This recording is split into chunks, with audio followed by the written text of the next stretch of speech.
physical na pagsuporta or pag-physical sa tugon, marami pa tayo maaaring gawin ito. Na kung saan ay mas matatalakay pa natin sa susunod na talakayan. Ngayon naman, sa tingin nyo, nung nasolusyonan yung issue niya sa mga kalitan na kuha ninyo, ano ang naging resulta? Ano ang magiging resulta kapag nasolusyonan ang issue na yan? Dito sa harassment sa sexual ay maaaring maglaya po sa emotional na damage sa tao. And at the same time, yung paggamit po ng husky. Ano ba?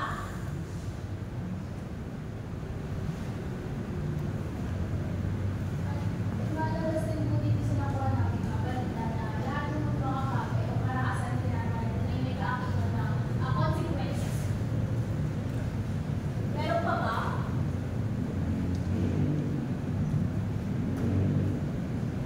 Sa tingin ninyo, kapag nagkaroon tayo ng ganyang issue sa loob ng tahanan o labas ng tahanan natin at nasolusyonan natin ito, nabigyan natin ng solusyon, ano kaya ang mangyayari or ano ang magiging resulta?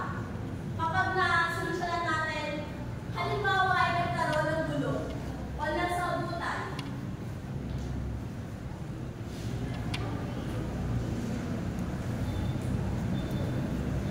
Ang feeling ko po, kung sa konteksto po ng pamilya, maaaring nandun pa rin po naayos na nagkakaroon, pero maaaring nandun pa rin po emotional damage. Kumbaga, kung sa labas naman ng tahanan, mas magkakaroon po ng sinasabi, trauma kasi parang nahihirapan na iayon yung sarili sa labas. meron pa ba? Ibang sagot. Halimbawa, nagkaroon ng sagutan kayo ng iyong kaibigan. Nag-usap kayo na mahinahon at bukas ang inyong isipan. Pagkatapos ng away na iyon, ay nagkasundo kayo. Ano kaya ang nangyari? Ano kaya ang nagpunin? Bukas na komunikasyon po. Bukas na. Ano na? Pag may bukas na komunikasyon,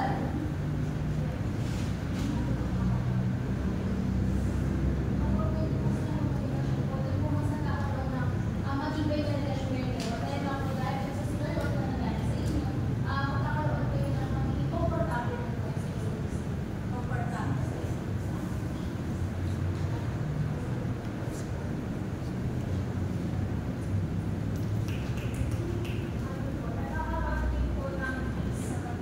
Peace. Sa Tagalog. Kaya naman, ay mas palalagin pa natin ang ating talakayin.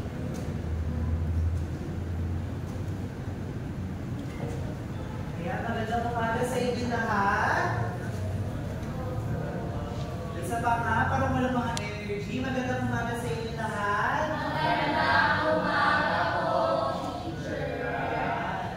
Ako po ay si Teacher Gab. O sa kapatid kong pangalan ay Teacher Angelo. Ngayon naman, para mas mapalalim natin yung gawain kanina, ay natapos na tayo sa ating aralin sa ngayong araw. Ang ating aralin ay ang pagtugon ng pamilya laban sa karahasan. Ang ating mga layunin ngayong araw ay, sino pwede mabasa ng first bullet? Yes, Teacher Chai, Student Chai.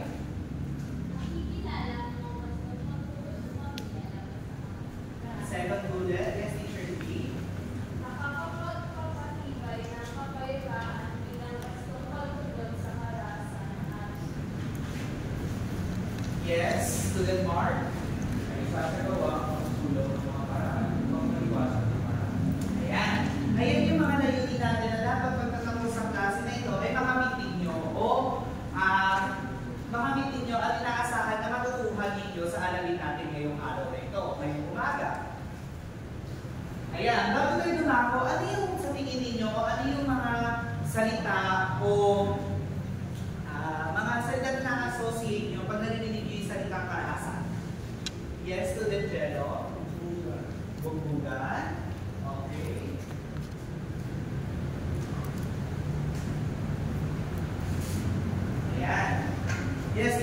student Will. Sigawan. Sigawan. Yes, student. Nakakatakot. Nakakatakot. Yes, student Bills. Masakit po. Masakit. Ayan, tingnan naman natin. Balikan lang natin kung ano ba yung karahasan. Ano ba ang definisyon ng karahasan?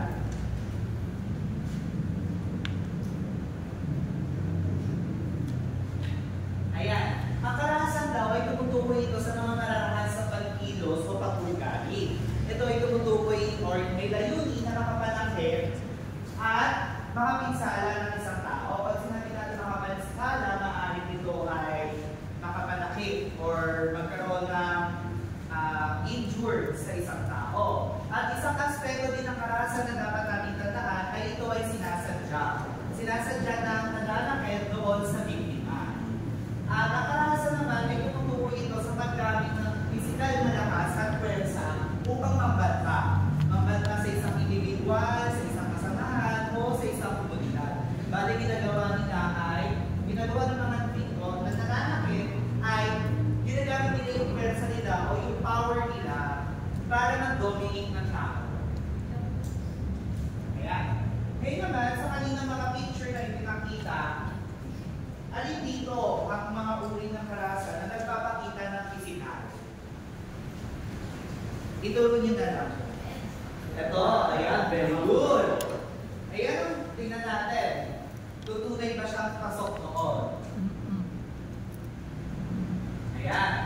Uri ng karahasan ay isa ang pisikal. Pag sinabi natin pisikal, ito ay yung gumagamit na or ito yung nakakapinsala sa pisikal na aspeto ng isang individual. Maaaring pananakit sa katawan. Halimbawa nito, yung paminan yung sinabi, ay yung pagbubugbugan.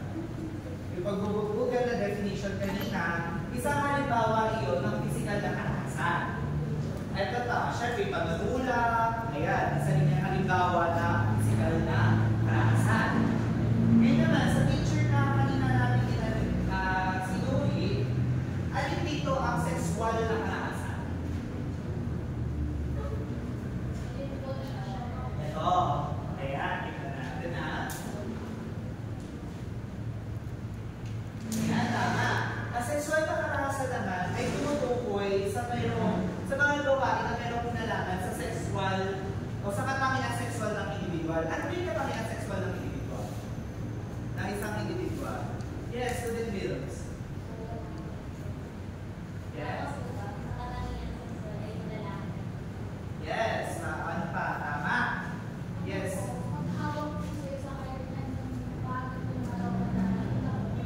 Ayan, tama. Then, isa yung halimbawa ng sexual na karahasan. Dagdag pa natin dito ay yung katangian ng sexual natin, ito yung maaaring dibdib ng babae, ari ng lalaki, at ari ng babae. At isa rin halimbawa dito yung pagpipilit sa isang individual na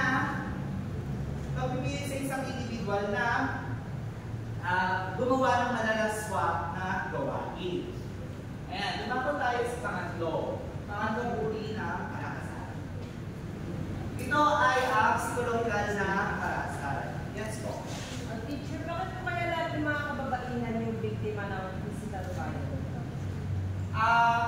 Kaya, balikan natin ang definition niyan.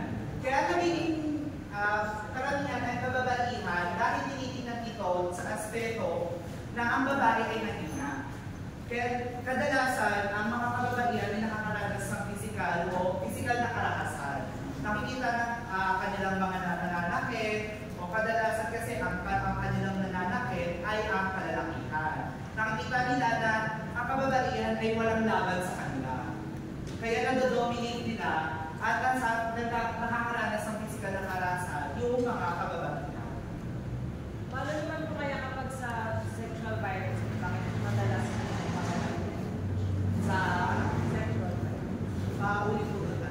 Sa sexual violence naman, bakit madalas din ang kababaihan ang victim? Ayan, ano? Kaya madalas babae ang biktima sa sexual na karahasan ay ito ay kadalilan na ganyan din, na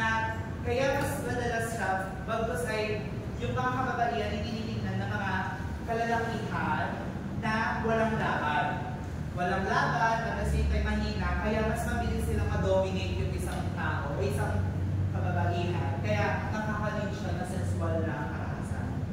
Pero teacher, meron din naman po mga lalaki na experience po nila yung sexual violence, eh malalakas na lang po sila. Ayun. Kasi ang ginagawa naman dito, kaya nakaka-experience sa mga kalalakihan, ay ginagamit na siya ng pagbanta. Pagbanta, kaya sila napipilit na gawin yung mga hindi nila gusto gawin. Balikan natin yung unang definition natin, na ang karahasan ay ano?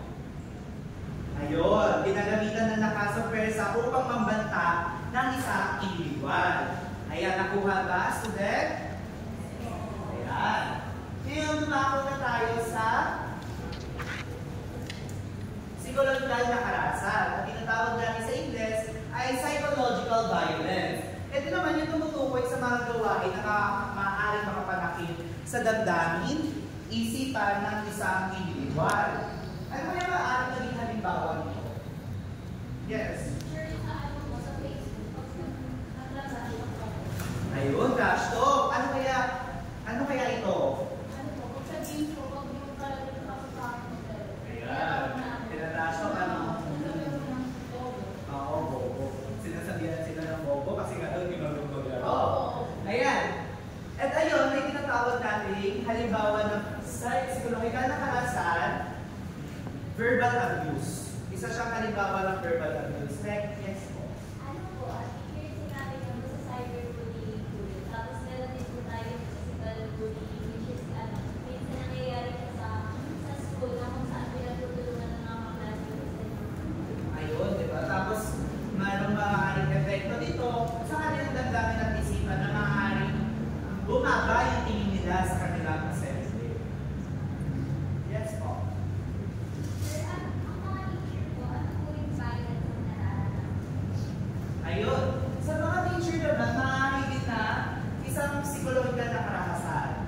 Bakit? Maaari kasi ma-verbal abuse sila ng mga co-teachers nila sa loob ng faculty. Maaaring sabihin na, ay, ba't ganito yung performance mo ngayong araw? Mga ganyan. Parang nilalahing nila yung kanyang gawa o yung kanyang performance na maaaring maka-apekto kasi ito o makapinsala sa damdamin at isipan ng isang teacher. Ayan, nakuha naman po ba? Ayan. Ngayon, tumako na tayo sa panghuli na uri ng karahasan. Ito yung pang-abusong ekonomiya o economic abuse. Pag sinabi natin economic abuse, ito yung tumutukoy na inaasahan natin yung isang individual ay umaasa lamang sa salapi ng kanyang kinakasama. Katulad na lamang ng pag may mag-asawa, pinipigilan niya ang kanyang asawa na hindi magtrabaho at umasa na lamang sa kanya. Pangalawa din ay yung hindi naman nakakulong ito sa konsepto ng salapi. Maaari din ito pumunta sa pagsila ng ari-arian mo. At ito rin yung pagwala ng bisan sa inyo, ng control sa inyong mga property o ari-arian, patulad na lamang sa pagdating sa mag-asawa. Yung conjugal property, pag sinabi natin conjugal property, ito yung shared property ng mag-asawa. Ngunit, ang nangyayari kasi, yung isang individual o yung asawa, lalaki o babae man, ay tinawalan niya ng control yung pinakasama niya. Yung pinakasama niya, para siya lang ang magkaroon ng control doon sa kanilang ari-arian. Ayan. Diyan natatapos yung uri ng karahasan natin. Ito, isang katanungan para sa inyo. Sa tingin ninyo, sa apat na karahasan na yan, alin dyan yung mga madalas na mangyari sa loob at labas ng tahanan natin? Yes, student Jello. Yung pagkakabusong ekonomiya ko, yung pagkakabulog na aksyon ng mga gobyerno. Ayun, pwede rin maging isang halimbawa yun kasi ang flood control project ay galing sa tax ng taong bayan. At ito ay pinitake for granted nung mga nasa DPWH. At ang nangyayari kaya naabuso yung ekonomiya natin, yung bansa natin na nakakaroon o inaabuso yung ekonomiya natin. Ayan. Ano ba kaya ang isa pang halimbawa? Yes, Ano po, yung psychological po na mga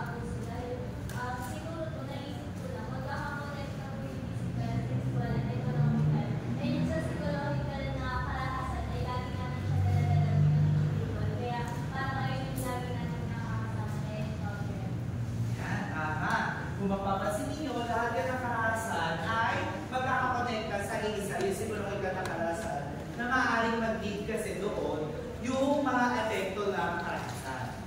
Ayan. Sa tingin ninyo, ano kayo magagawa ng isang pamilya para malabanan yung karahasan sa loob at labas ng tahanan?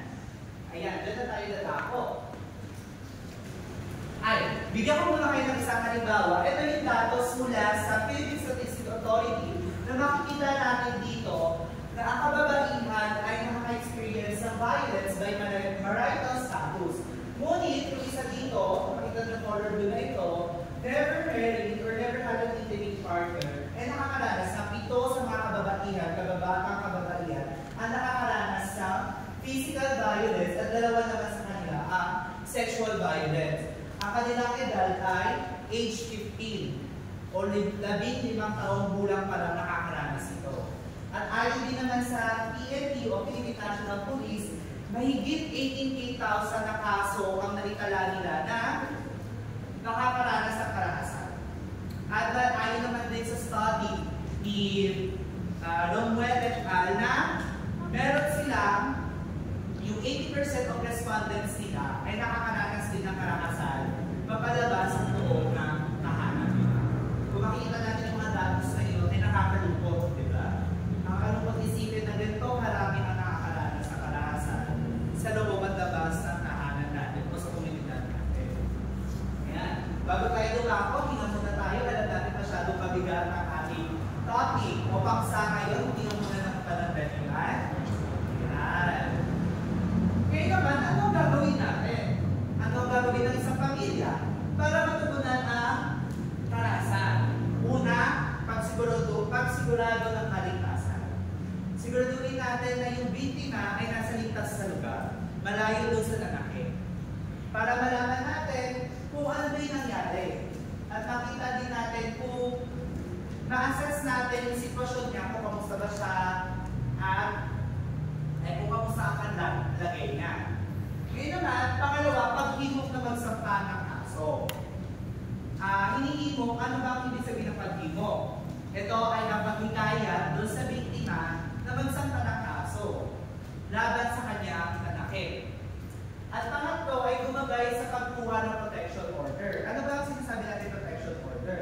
Ito yung, ang protection order ay nagsasabi o nagsasaad na ang mga kababaihan, kabataan, o isang individual ay hindi na makakaranas ng karahasan doon sa kanilang nanakit. Ayan. At gagabayan ito ng isang pamilya yung biktima sa pagkuha ng protection order para hindi na siya mapuntahan uli ng kanyang nanakit. Pang-apat, lumapit sa mga ahensya ng gobyerno. Dito makipag-usap, maaaring gawin ng pamilya natin para labanan ng karahasan ay makipag-usap sa ahensya ng gobyerno, maaaring barangay, police, o kaya women and child help desk upang mas matugunan natin yung karahasan na nararanasan ng isang individual sa loob ng tahanan o kaya sa labas ng tahanan. Pang-lima naman ay maging sandalan o suporta sa emosyonal at moral na kalagayan ng biktima. Dapat, bilang isang pamilya, para matugunan natin ang laban sa karahasan, ay maging sandalan tayo nito, yung biktima, maging sandalan tayo nito sa emosyonal na pangangailangan nito at moral para mas malaman din natin at makuha natin yung trust niya, trust ng biktima, mas malaman natin yung kanyang sitwasyon na nararanasan. At ang pang-anim ay ang pakipag-ugnayan o tulungan sa mga opisyal. Ito ay konektado doon. Yes po. Sa number 4 po, nakalagay doon, lumabot sa FIP ng gobyerno. Ano po yung mga government agencies na pwede nakuhan ng mga tao na makaranas ng karahasan? Ayun, katulad ng sinabi ko kanina, ay yung nakaning barangay officials. Pwede tayo natin sa mga barangay officials, yung women and child help desk. Maaari din natin dito lapitan para mas matugunan yung karahasan na nararanasan ng biktima. Pwede din yung mga Philippine National Police, isa rin yan, na pwede natin lapitan para sa pagtugon sa karahasan. Ayan, at pang-anim ay magpakonekta sila ng pang-apat. Ay pakipag-ugnayan at tulungan sa mga opisyal. Kung witness sa Ingles ng karanasan na naranasan ninyo ay maaari na dapat makipagtulungan tayo para mas malaman nila. Mas malaman nila kung ano yung sitwasyon na meron yung biktima. Ano yung dinadanas ng biktima. O ano yung nakita ninyo during that yung pangyayari ngayon, kung ano yung nakita. Ayan. May katanungan po ba? Yes po. Di ba po teacher kapag magsusumbong ako ng mga lahat, minsan ay hindi dapat sila nalalaman ng lahat. Ayun na, oo.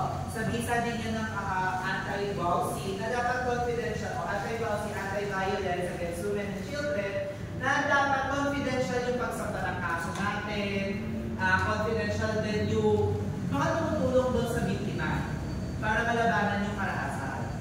Dapat maging confidential ito dahil nga sa visa ng RA na no anti-vowsy, yung anti-violence against women and children. Ngayon naman, ano ba yung kahalagahan ng wastong pagtugon ng pamilya laban sa karahasan? Una, ay napapatibay yung emosyonal na katatagan sa paraan na kami binibigay sa mga kakayahan ng karahasan. Dito kasi dito, ini-emphasize nito ang pamilya na magkakaroon ng sila ang bawat isa ay magkaroon ng emosyonal na katatagan pagdating sa bawat isa sa kanila para malaman din nila yung kanilang kakayahan at the same time yung kalakasan o yung kainahan nila. Maaari kasi yung kalakasan ng kapatid mo ay may kaalaman siya sa mga pagdating sa mga ahensya ng gobyerno na maaaring makatulong sa inyo at pagplano para mas matugunan yung karahasan sa loob o labas sa tahanan. At pangatlawang bulin naman ay pagkakaroon ng sumusuportang kapiligiran o supportive environment sa Ingles sa komunidad at tahanan. Kapag nakakaroon kasi o natutugunan natin yung karahasan ay nagkakaroon tayo ng supportive environment o yung sumusuportang kapaligiran para kasi dito natin makikita na kung sino-sino mga tumutulong. Sino-sino mga willing tumulong para matugunan yung karahasan na meron na nararanasan ng isang individual sa komunidad ninyo o di kaya sa loob ng tahanan. At pangatlo ay ang pagkakaroon ng bukas sa komunikasyon sa isa't isa. Dito, mas nagiging open tayo sa Ingles, sa loob ng pamilya natin, at sa labas ng ating komunidad para mas malaman din natin kung ano pa ba yung mga dapat natin gawin. At dagdag din natin dito yung mga dapat natin o yung mga plano natin. Paano matugunan o wasto matugunan yung karahasan na nararanasan natin sa loob o labas ng tahanan. At syempre, nagkakaroon din ng talakayan sa loob ng pamilya kung paano lulutasan ang bulo o alin na mayroong pananagutan. So, ang isa rin kahalagahan ng wastong pagtugon ng pamilya ay nagkakaroon tayo ng talakayan sa loob ng pamilya na kung saan mas open up natin yung mga sitwasyon na nararanasan natin. At the same time, dito rin yung paano natin yung mga wasto, yung paano natin lulutasan ang isang bulo o alitan na maayos, na bukas sa komunikasyon, na walang away na nagaganap. Pero meron din pananagutan kung sino nagkaroon ng mali, kung sino nag-pause na pananagutan. Ayan, at natututuhan humingi ng tulong kapag kinakailangan. Ayan, sa pagpili at pagkahok naman ng positibong gawain, dito pumapasok yung iwasan ng gulo at pag-aaway sa loob at labas ng tahanan. Makinig at syempre igala ang opinion ng iba kahit hindi kayo magkaparehas sa pananaw para naiwasan ang gulo. At syempre tumulong at pakibahagi sa mga gawaing barangay o paaralan na nagpapaguyod ng pagkakaisa. At panghuli ay suportahan ng mga magulang, guro, leader ng komunidad at kabataan na nagsusulong ng respeto, malasakit at pagtutulungan. Kaya kung makikita ninyo sa graphic organizer natin, makakakonekta sila doon sa ating paksa na pagtugon ng pamilya laban sa karakasan. Ayan, lumako naman tayo sa isang gawain natin. Ngayon, dalawang pangkat kayo at may susumili kayo muli isang sitwasyon. Ito na ang pangkat 1 at pangkat 2. At meron din akong iabot na worksheet sa inyo upang masagutan ninyo yung mga sitwasyon. At magbibigay ako ng random situations sa inyo sa bawat pangkat. Maaari ninyo mag-form ng circle para mas mapag-usapan ninyo. Ayan. Meron lamang kayong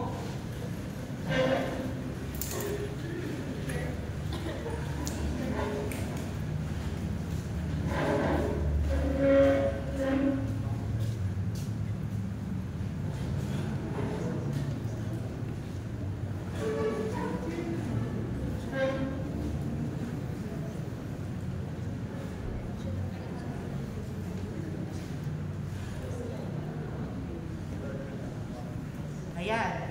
Ngayon, babaguhin natin ang instruction o panuto. I-roleplay nyo na lamang iyan sa loob ng 1 minuto. Ayan. Bibigyan naman kayo ng 30 seconds para mag-prepare or 1 minuto din para mag-prepare para makapag-roleplay kayo sa harapan. Ayan. Handa na ba kayo, klase? Ayan. Bigyan pa naman kayo ng 1 minuto para maganda. May sitwasyon lamang yan. At sa tingin ko kaya-kaya din. Ayan. 1 minuto.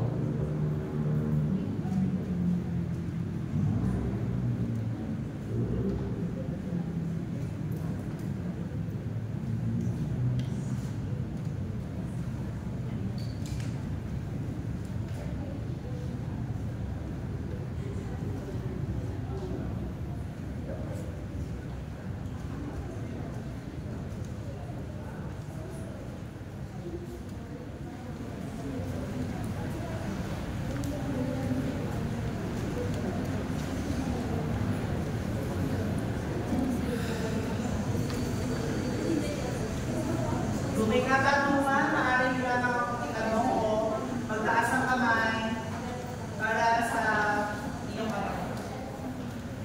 Ayan, sa 5 seconds na lamang ang natitira. Ayan. Okay. Sino muna ang gusto mag-roleplay? Okay, unahin natin sa pangkat 1. O pangkat 2 na para mag-roleplay ng 1 minuto. Ayan na.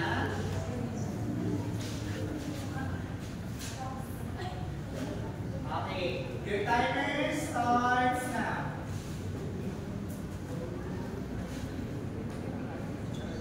Uy, kayo wala lang kayo magugal kayo. Hindi na kayo magtatabaw sa bahay natin. Cellphone na kayo ng cellphone. Ano ba gusto nyo mangyari? Hindi na kayo gagalaw. Pinapakalitan mo na naman sila.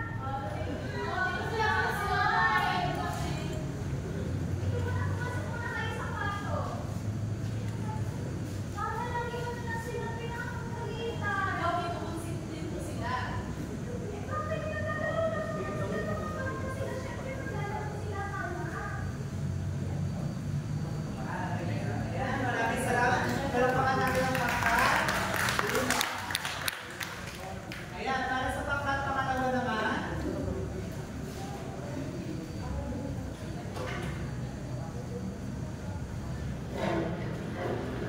Okay, ang inyong oras ay magsisimula na.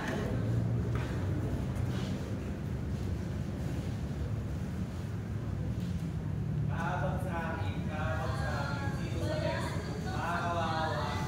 Uy, bakit hindi ko siya inaasar? Tara na nga, tutulungan na tayo kay Mama.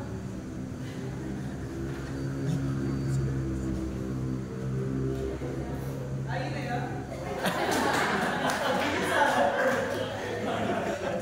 Ayan, maraming salamat. Nari na kayo umupo. At ngayon naman, maaari kayo sinin na inyong upuan at tayo magkakaroon ng isang pagsusulit na sasagutan nyo lamang sa loob ng 10 minutes. Ayan.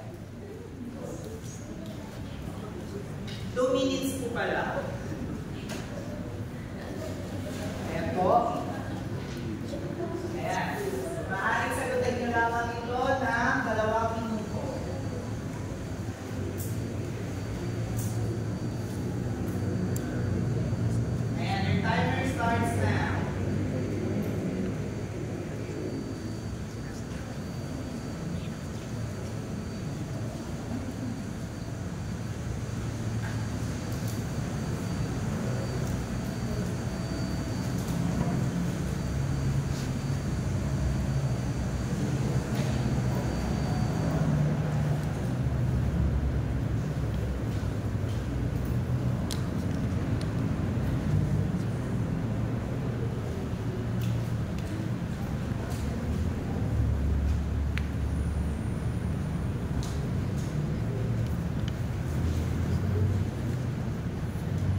Ngayon naman,